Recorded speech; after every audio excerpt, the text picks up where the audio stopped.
I want to go back. I think you said it, Connor.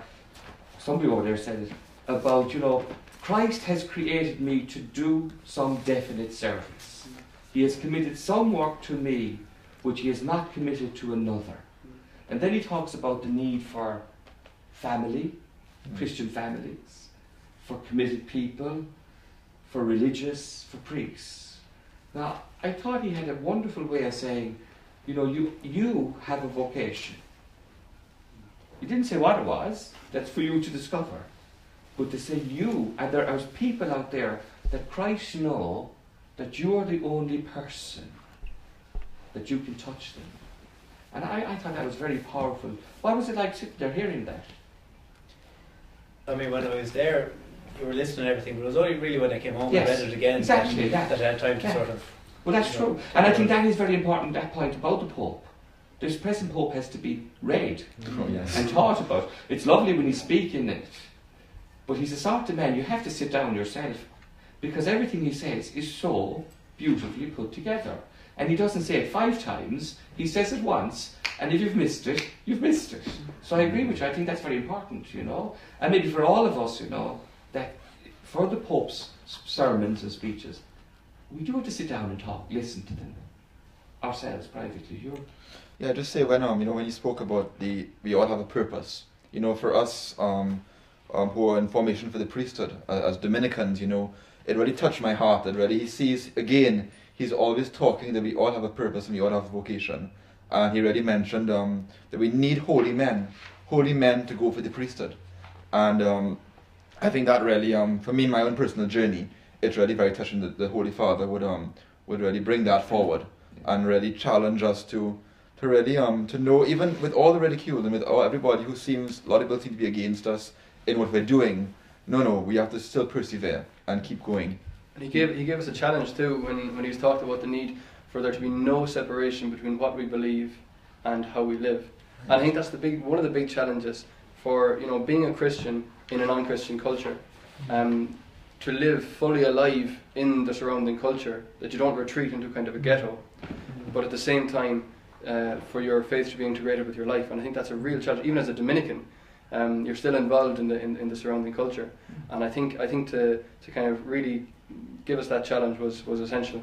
And didn't the Pope give an example of what he's talking about? He talks about living the Christian life and being in there, and he managed to sort of do that himself in those days in England, because it was remarked on by everyone, by all sorts of commentators at the time, that they were surprised at what they saw, that it was different to what they thought.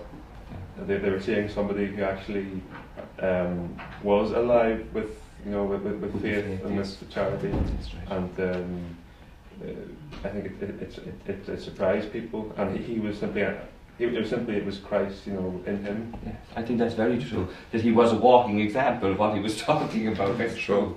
One of the lines at the end, I think, that gave me great hope as well, was when he was talking about in times of crisis and upheaval, that God always raises up saints and prophets within the church. And obviously he's talking up the background of Newman, but looking through the whole history of the church, you can always see the church has always gone through times of great upheaval, that God has always raised up wonderful men and women for those particular times. Even ourselves, Dominic, at the beginning of the order, to meet a specific need at a specific time.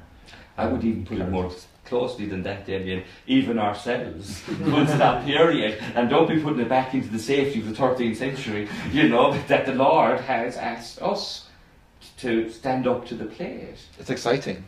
Very exciting. Yeah. Sorry, I'm being excited. He says, another time he says, it takes that wonderful hymn of Newman, Need Kindly Light, and he says, faith leads us to realise the truth about ourselves, our dignity as God's children, and the sublime destiny which awaits us in heaven.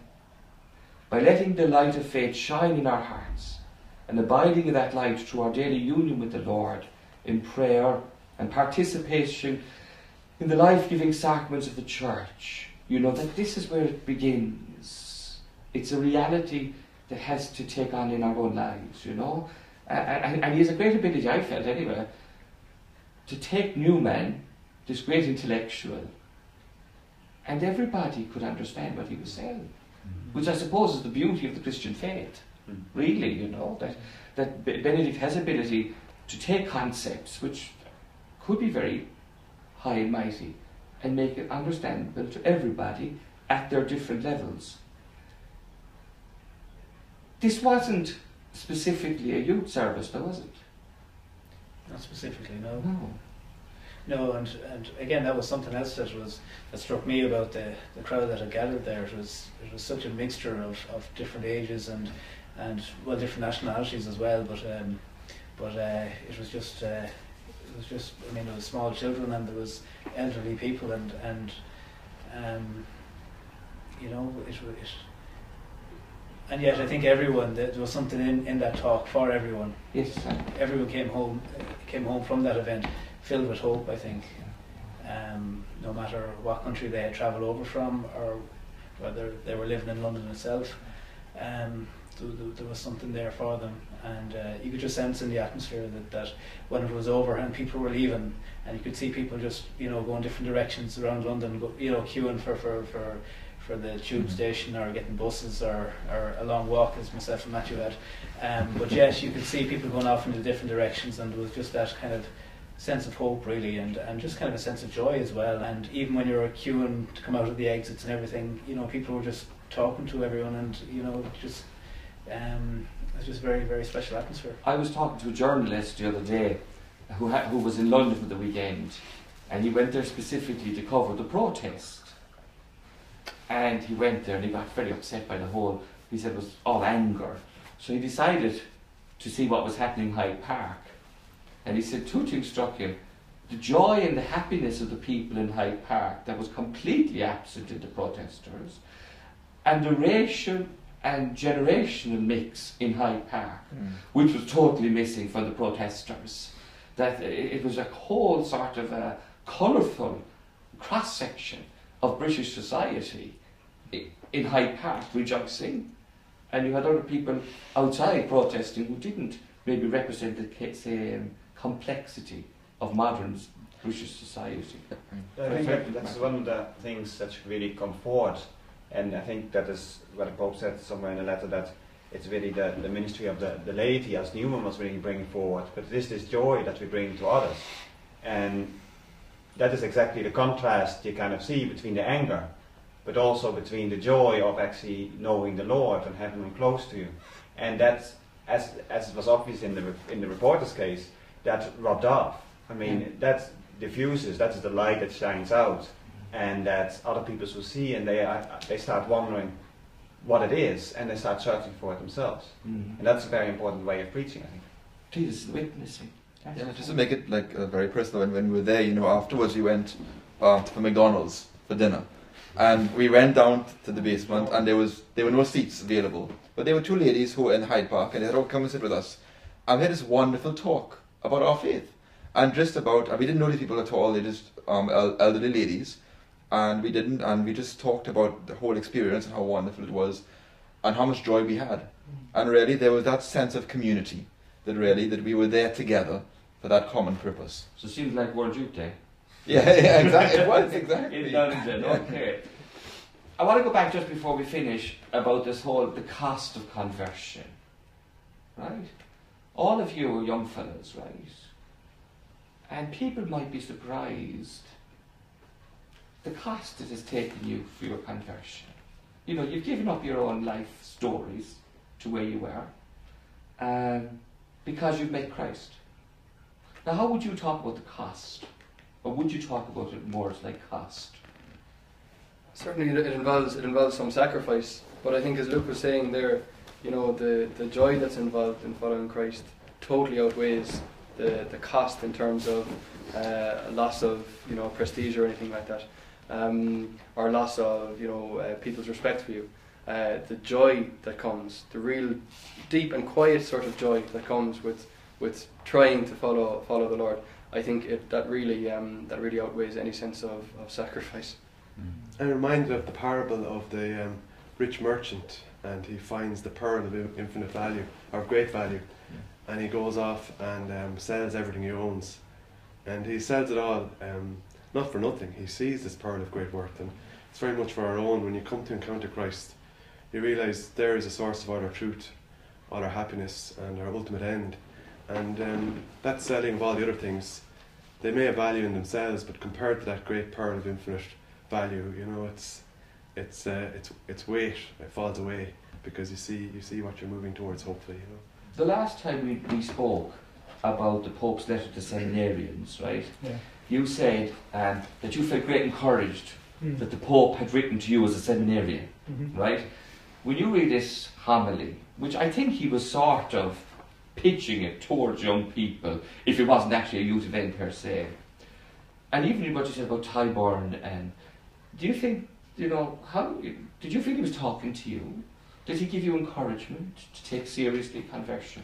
I think firstly it's hard not to take encouragement whenever the Pope speaks, full stop, because he's addressing the Catholic Church, and as a member of that church you get encouragement for what he says. But yeah, I think so, particularly the idea that he says, you know, young people, you have something to do that only you can do, and if you're going to follow the truth, you will do it. And that's encouraging to know that the Pope recognises that I personally am doing something worthwhile in the name of truth, in the name of Christ. And if you don't get encouragement from that, I think it's wonderful. I mean, that whole thing about, I often say when people say to me, you know, why did people like John Paul, young people? I always say, he trusted them. And his great phrase, you know, the future is in your hands, and the church is in good hands.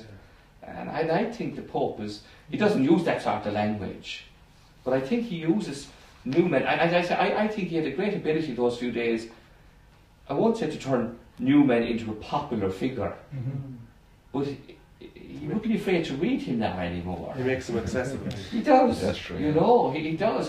It's not just high theology or high philosophy, but this man, as the Danish were saying about his own conversion, that is something we can all adhere to meet Christ and how it changes all our lives. And there is something in all of us that we have to offer. And Christ depends on each one of us to take seriously my conversion, my role in the church, for the good of others. All right, the Pope was in Britain. Here we are in Ireland. I think within church circles it did have an effect, the ripple effect over across the Irish Sea. And I think if anybody in Britain is hearing this, we should say really well done and thank you very much for a great job for the Pope's visit to Britain. I think we all got a lift to hear from him.